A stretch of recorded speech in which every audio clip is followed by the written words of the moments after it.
નમસ્કાર વિદ્યાર્થી મિત્રો, સ્માર્ટ એજ્યુકેશનમાં આપ સૌનું સ્વાગત છે। આજે આપણે ધોરણ 8 નું પેપર સોલ્વ કરીશું અને આ વિડિયોમાં આપણે પ્રશ્ન 3 વિશે ચર્ચા કરીશું। પ્રશ્ન 3 અ વિશે ચર્ચા કરીશું। પ્રશ્ન 3 અ અને બ બંને આ વિડિયોમાં આપણે ચર્ચા કરીશું। ચાલો તો જોઈએ પ્રશ્ન 3 અ નો પહેલો પ્રશ્ન।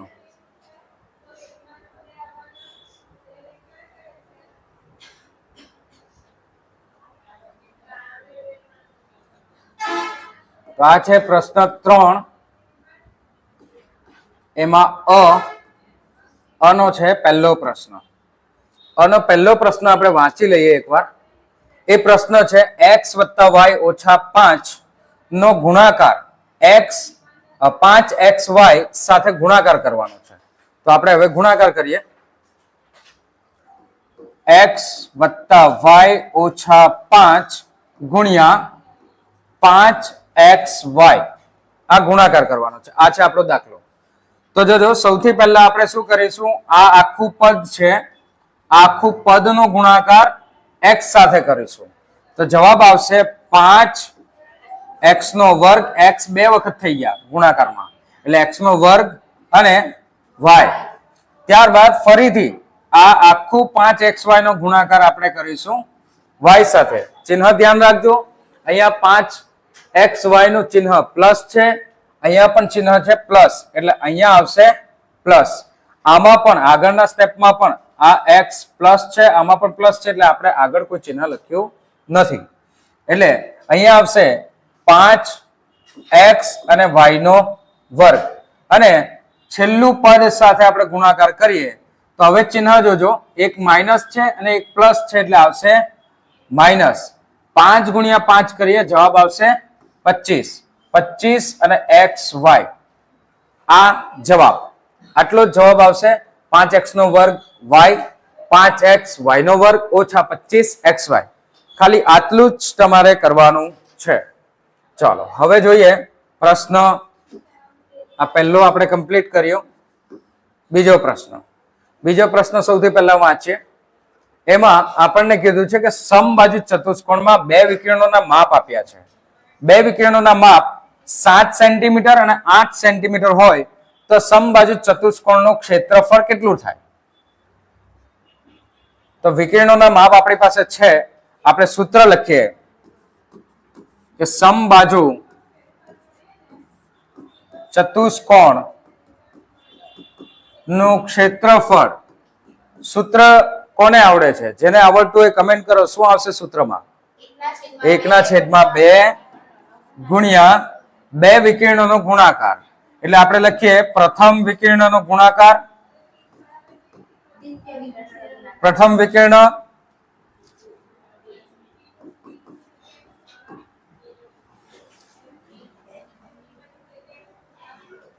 સાત અને 8 આપ્યો છે ને, પ્રથમ વિકર્ણ ગુણ્યા તૃતીય વિકર્ણ।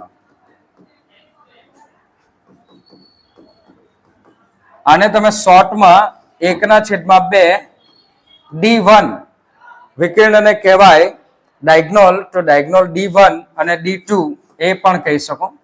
તો 1/2 ગુણ્યા 7 અને 8 છે, તો 7 ગુણ્યા 8। 8 ને આપણે કટ કરીએ તો અહીંયા જવાબ આપણને મળશે, કટ કરીએ તો જવાબ આપણને મળશે, એ આવશે 4।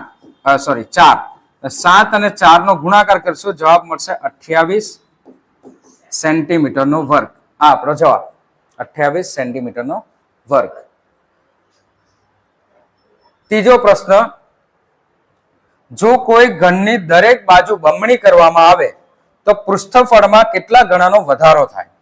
તો આપણે સૌથી પહેલા એક આ પ્રશ્ન છે આપણો પ્રશ્ન 3 નો આનો ત્રીજો પ્રશ્ન, જેમાં એક સમઘન આપણે લેવાનું છે। તો આપણે એક સમઘન ડ્રો કરીએ। એ સમઘનનું ક્ષેત્રફળ, અત્યારે આ સમઘન છે, આ સમઘન એ સામાન્ય સમઘન છે, જેની લંબાઈ, તો એ આપણે લખીએ સમઘનની લંબાઈ બરાબર એલ. શું છે? એલ. એલ, અહીંયા પણ એલ અને અહીંયા પણ એલ. લંબાઈ, પહોળાઈ, ઊંચાઈ બધી જ વસ્તુ આવશે એલ. બરાબર. અને 6 સપાટી આવે કે 6 બાજુઓ આવે એમ આપણે કહીએ તો એનું સૂત્ર સમઘનનું ઘનફળ, સમઘનનું પૃષ્ઠફળ શોધી કીધું છે. એક મિનિટ ફરીથી જોઈ લઈએ. પૃષ્ઠફળમાં કેટલા ગણો વધારો થાય?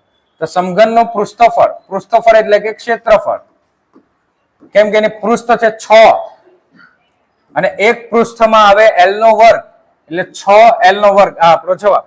બરાબર છે. એ સમઘનના પૃષ્ઠફળ માટે. પરંતુ સમઘનની લંબાઈમાં આપણે વધારો કરવાનો છે. કેટલો વધારો કરવાનો છે? એ આપણને કીધું છે બમણી કરવાની છે. દરેક બાજુ બમણી કરવાની છે. શું કરવાની છે? બાજુઓ બમણી કરવાની છે. તો હવે આપણે લખીએ બાજુ બમણી કરતા. બાજુ બમણી કરીએ તો સમઘનની લંબાઈ એ થઈ જશે 2l ડબલ 2l. તો સમઘનનું પૃષ્ઠફળ કેટલું થશે? સમઘનનું પૃષ્ઠફળ એ થશે, સૂત્ર એ જ આવશે 6l નો વર્ગ. પરંતુ અહીંયા l ની કિંમત લંબાઈ થઈ ગઈ છે 2 ગણી, એટલે આપણે અહીંયા l ની જગ્યાએ કેટલા કરી દઈએ? હવે 2l નો વર્ગ કરીએ. લંબાઈનું ડબલ કરી નાખ્યો તો 6, 2 નો વર્ગ કેટલો થશે? 2 નો વર્ગ થાય 4 અને 4 ગુણ્યા l નો વર્ગ. તો આપણો આ જવાબ આવે છે એ આવે છે 6 ચોક 24 l નો વર્ગ. હવે કેટલા ગણો વધારો થયો એવું પૂછ્યું છે. કેટલા ગણો વધારો થયો? તો જો સૌથી પહેલો જવાબમાં શું છે? 6l. તો 6l નો વર્ગ એ આમાં પણ છે. તો કેટલા ગણાનો વધારો થયો? 4 ગણાનો. તો આપણે લખીશું કે સમઘનની લંબાઈમાં, સમઘનની લંબાઈ બમણી કરવાથી તેના પૃષ્ઠફળમાં 4 ગણો વધારો થશે. બરાબર છે. સૌથી પહેલા આ 6l નો વર્ગ છે અને અહીંયા 24l નો વર્ગ થઈ જાય છે. તમે એને કટ કરો તો 6 ચોક કેટલા થઈ જાય? 24. 6 ચોક 24 એટલે 4 ગણો વધારો થાય છે. તો આ રીતે આપણો આ દાખલો સોલ્વ થશે. હવે ચોથો પ્રશ્ન, પ્રશ્ન 3 નો અ નો ચોથો પ્રશ્ન, જેમાં આપણને કીધું છે આ રીતે આપ્યું છે કિંમત શોધવાની છે. શું શોધવાની છે? કિંમત. 1/2 એના -2 ઘાત, 1/3 એની -2 ઘાત, 1/4 એની પણ -2 ઘાત. તો હવે આપણે લખીએ 1/2 એની -2 ઘાત વત્તા 1/, કેટલી સંખ્યા છે? 3 ને 1/3 ની -2 ઘાત વત્તા 1/4 ની -2 ઘાત. હવે જ્યારે પણ -2 ઘાત હોય તો આપણે એને 1/માં લખાય. 1/2 એની આપણે કરવાની છે ઘાત 2. એવી રીતે વત્તા 1/3 ની આપણે ઘાત કરવાની છે 2 વત્તા 1/4 ની ઘાત કરવાની છે 2. તો આપણને જવાબ મળશે 1/1 ની 1 ઘાત આવશે. 2 નો વર્ગ કરે તો આવશે જવાબ એ આવશે 4. 2 નો વર્ગ આવશે 4. ત્યારબાદ 1/3 નો વર્ગ કરો તો જવાબ આવે 9 અને 1/4 નો વર્ગ કરો તો 1 નો વર્ગ તો 1 જ થાય, પરંતુ 4 નો વર્ગ થાય 16.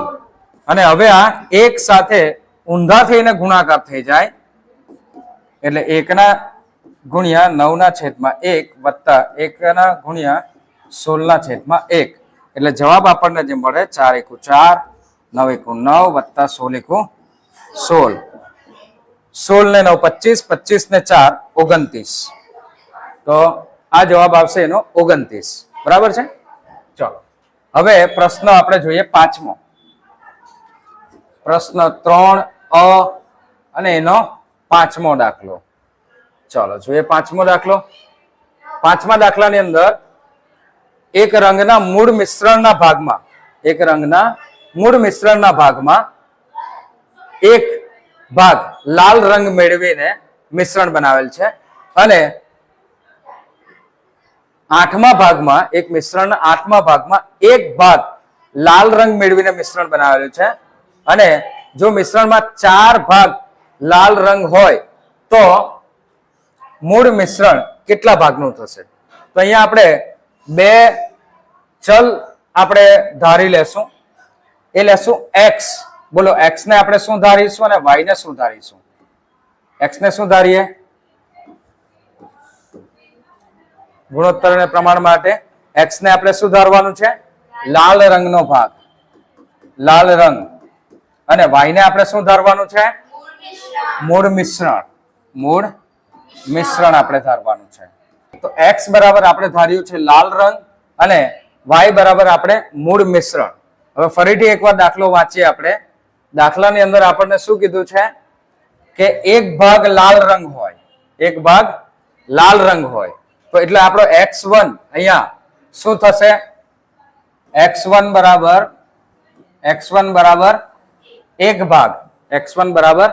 એક ભાગ હોય તો એના મૂળ મિશ્રણ કેટલા ભાગનું થાય છે? મૂળ મિશ્રણ 8 ભાગનું થાય છે. એટલે y1 કેટલું થશે? અહીંયા y1 કેટલું થશે? 8 ભાગ થશે.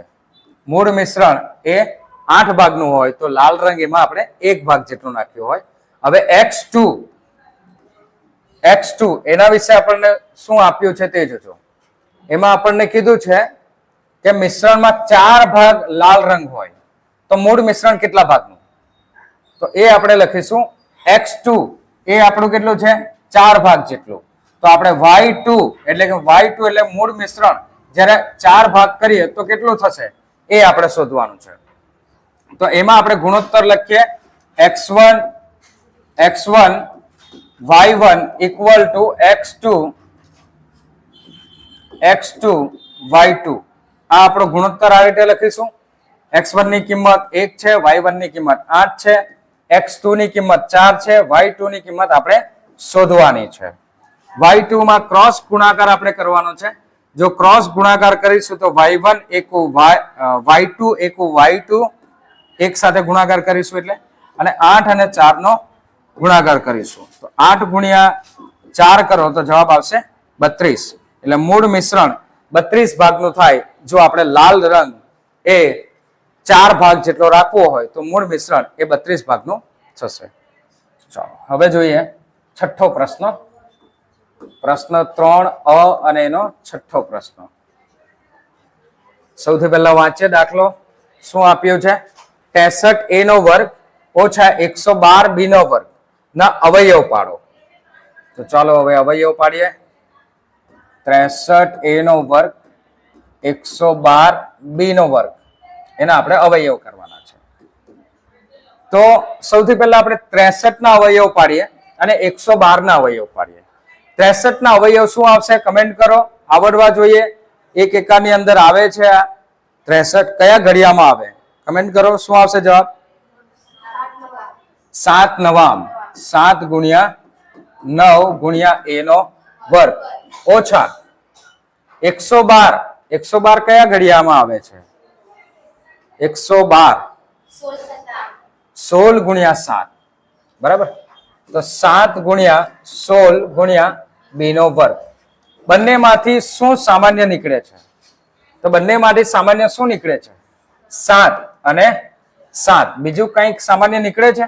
આના તો 3 ગુણ્યા 3 થાય ને આનું તો 4 ગુણ્યા 4 થાય એટલે એ સામાન્ય નીકળતું નથી. તો આપણા સામાન્ય નીકળે છે એ છે 7. તો આ દાખલો આપણો આ રીતે છે. 7 કૌંસમાં 9a નો વર્ગ ઓછા 16b નો વર્ગ. હવે જ્યારે આપણે 7 એ તો છે જ પરંતુ આ 9a નો વર્ગ એ કેવી રીતે થાય? તો 3a આખા કૌંસનો વર્ગ કરે તો 3 નો વર્ગ થાય 9, a નો વર્ગ થાય a નો વર્ગ. એવી રીતે 16 તો 4b એનો આખા કૌંસનો વર્ગ કરીએ તો આપણને મળે 16b નો વર્ગ. હવે જ્યારે પણ આવી રીતે આપણને મળે a આખાનો વર્ગ ઓછા b આખાનો વર્ગ આવી સંખ્યા મળે કે આવું બહુપદી મળે આવી બહુપદી તો a ઓછા b અને a વત્તા b એના અવયવ થાય. એટલે હવે આના અવયવ આપણે લખીશું એ આવશે 3a ઓછા 4b અને 3a વત્તા 4b આ બે એના અવયવ અને આ રીતે આપણે એનો અવયવ પાડી શકીએ. તો આ છે એનો જવાબ. હવે છે બ વિભાગ. બ વિભાગમાં ગમે તે બે ગણવાના છે આપણે બધા ગણવાના પ્રયત્ન કરીશું. પ્રથમ દાખલો જે છે એ દાખલો જોઈએ. 3 માર્ક્સના દાખલાઓ છે.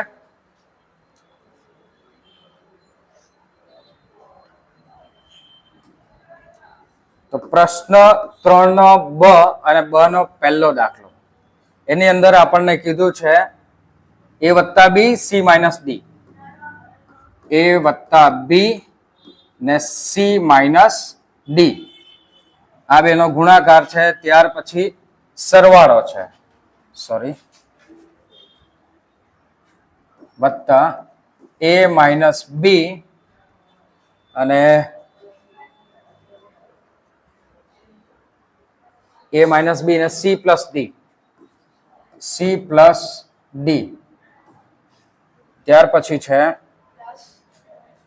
Plus 2 બ્રેકેટમાં bc ac minus bd. Okay ac minus bd આ આપણો દાખલો છે. એકદમ ઈઝી દાખલો છે. કેવી રીતના ગણીશું જોજો. બરાબર છે દાખલો એકવાર ચેક કરી લેજો. પ્લસ છે કે માઇનસ છે એકવાર ચેક કરી લો. દાખલાની અંદર પ્લસ છે પ્લસ આવશે એટલે અહીંયા પ્લસ છે. ઓકે આ આપણી રકમ છે. બરાબર ધ્યાનથી રકમ લખવાની કોઈ ભૂલ ના થાય. ચલો હવે આ a નો ગુણાકાર આપણે કરીએ c વડે તો આવશે ac. બંનેમાં ચિહ્ન આપણા અહીંયા પ્લસ જ છે એટલે આપણે કોઈ ચિહ્ન લખ્યા નથી આગળ. ત્યારબાદ હવે આપણે ગુણાકાર કરીએ તો a અને d નો ગુણાકાર એક માઇનસ છે એટલે અહીંયા આવશે માઇનસ ad. a નો ગુણાકાર c અને d બંને સાથે થઈ ગયો. હવે b નો ગુણાકાર c સાથે તો પ્લસ bc. ત્યારબાદ હવે જોજો b અને d માં એક પ્લસ આ પ્લસ છે આ માઇનસ છે તો જવાબ આવશે માઇનસ bd. આ જે સાદુરૂપ છે આ સાદુરૂપ આટલા ભાગનું થયું એટલે મેં અહીંયા ગ્રીન ની અંદર આ ભાગ ગ્રીન રાખું છું જેથી તમને સમજ પડે કે આટલું સાદુરૂપ આનું છે. હવે આગળ વધીએ આપણે. a નો c સાથે ગુણાકાર પણ તે પહેલા અહીંયા ચિહ્ન ધ્યાન રાખો પ્લસ છે અહીંયા તો આપણે પણ શું લખવાનું પ્લસ લખી જ દેવાનું છે. હવે a અને c એમાં જોજો આ માઇનસ ક્યારે થાય જ્યારે c કે a માઇનસ હોય તો માઇનસ થઈ શકે પરંતુ a અને c બંને પ્લસ જ છે એટલે આપણે લખીએ ac. ત્યારબાદ આ બેનો ગુણાકાર a અને d તો પ્લસ છે બંને એટલે a અને d. પરંતુ હવે જોજો b અને c તો b માઇનસ છે એટલે આવશે bc માઇનસ અને હવે b અને d તો એમાં પણ b માઇનસ છે એટલે માઇનસ b અને d. આ જે સાદુરૂપ છે એના માટે આપણે કલર લઈએ છે સ્કાય બ્લુ. તો આ સ્કાય બ્લુ ભાગ આટલા ભાગનું આપણે સાદુરૂપ આપ્યું એ આટલો ભાગ છે. બરાબર. હવે આ બે નો ગુણાકાર આપણે ડાયરેક્ટ AC સાથે કરી દેવાનું છે એટલે પ્લસ 2AC અને આ બે નો ગુણાકાર 2BD સાથે કરવાનો છે એટલે 2B અને D. ઓકે હવે જોજો આ આખું જે આપણે સાદુરૂપ આપ્યું એની અંદર શું શું સરખું છે તે આપણે જોવાનું છે. જેમ કે AC તો આ એક AC આ બીજો એક AC 2 AC થયા અને બીજા પણ 2 AC ટોટલ કેટલા AC થયા 1 2 ને આ 2 અને 2 4 AC થયા. તો આપણે અહીંયા લખશું 4 AC. શું લખીશું 4 AC. ત્યારબાદ જોજો હવે આપણે બીજો કોઈ કલર લઈ લઈએ જેની અંદર હવે એડી, તો આ માઇનસ એડી છે, જોજો આ માઇનસ એડી પ્લસ એડી, તો એક માઇનસ એડી ને પ્લસ એડી ઉડી જાય, કેન્સલ. બરાબર. બીજું કોઈ એડી છે? એડી એડી એડી એડી કોઈ નથી. ઓકે, હવે પાછા જઈએ બીસી શોધીએ.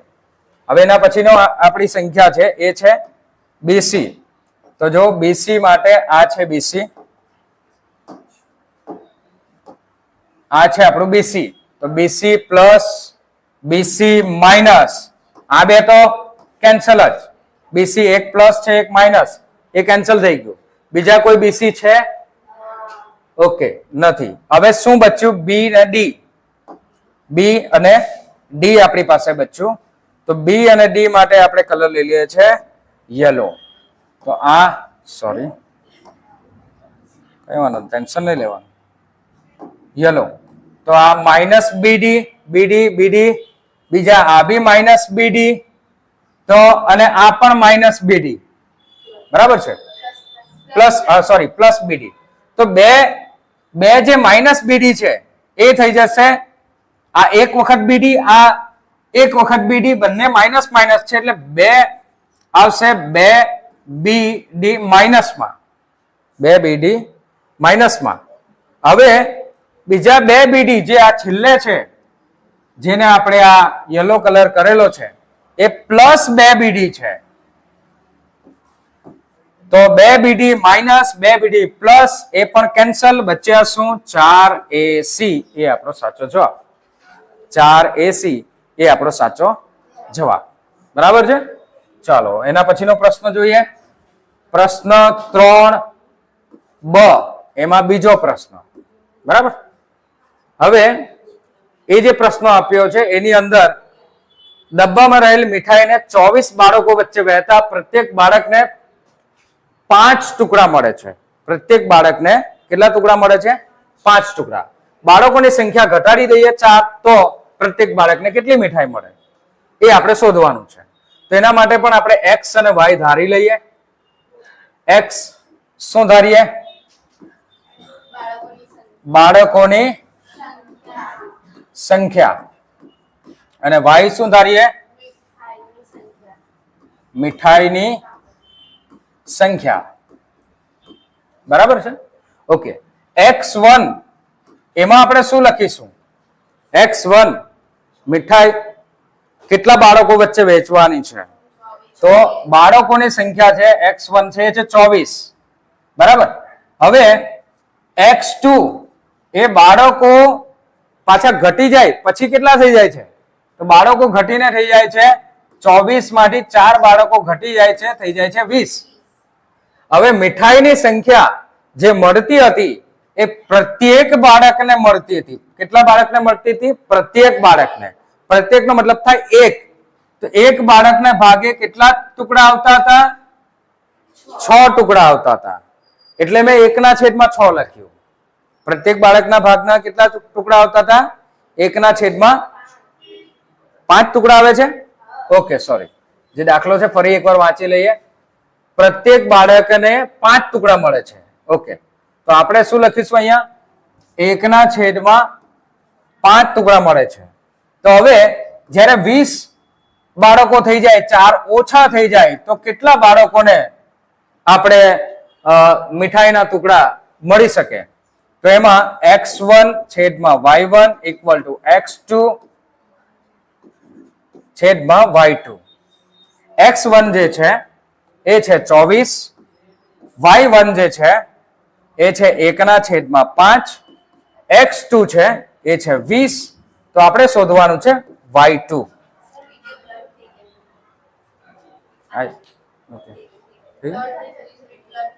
આવી જાય છે. ઓકે, ક્રોસ ગુણાકાર કરીએ તો 24y2 ઇક્વલ ટુ, હવે આનો ક્રોસ ગુણાકાર કરીએ તો 20 ગુણ્યા 1/5 થશે 5.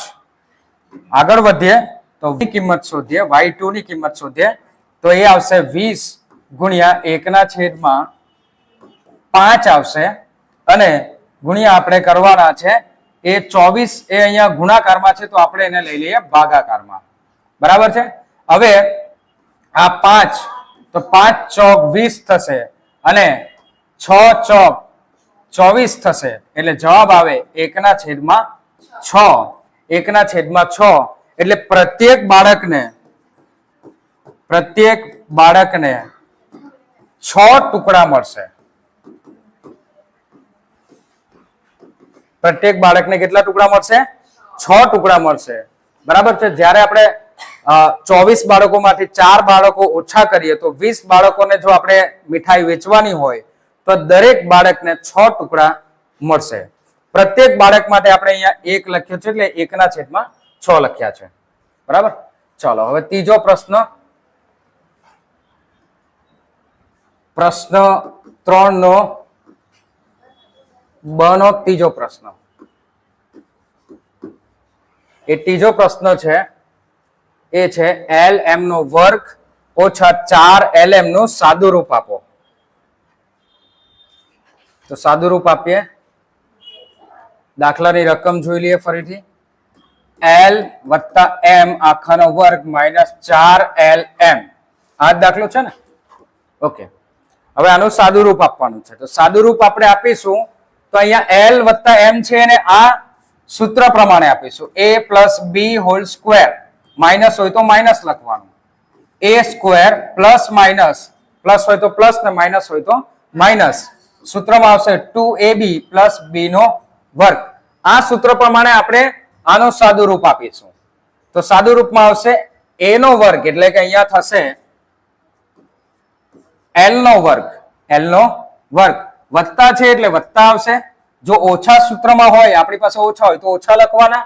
ત્યારબાદ 2LM વત્તા M નો વર્ગ માઇનસ 4LM. આ જે સૂત્ર છે આપણે થોડું સાઈડ પર એને કરી દઈએ. ઓકે. આ રીતે હવે આપણે એને કૌંસમાંથી બહાર કાઢીએ તો L નો વર્ગ વત્તા 2LM વત્તા M નો વર્ગ માઇનસ 4LM. તો સજાતીય પદ છે એ આ બે પદ છે 2LM અને 4LM. તો 2 માંથી 4 માઇનસ કરીએ તો જવાબ આવે 2LM. મોટી સંખ્યા એ છે માઇનસ એટલે આપણે ચિહ્ન આવશે માઇનસ નું એટલે L નો વર્ગ ઓછા 2LM વત્તા M નો વર્ગ થશે. અને આ જો માઇનસ કરી અને આ સાદુરૂપ કે આ પાછું મૂળ એનું જો આપણે વર્ગમૂળ કાઢીએ તો એ આપણને મળશે L ઓછા M આખાનો વર્ગ.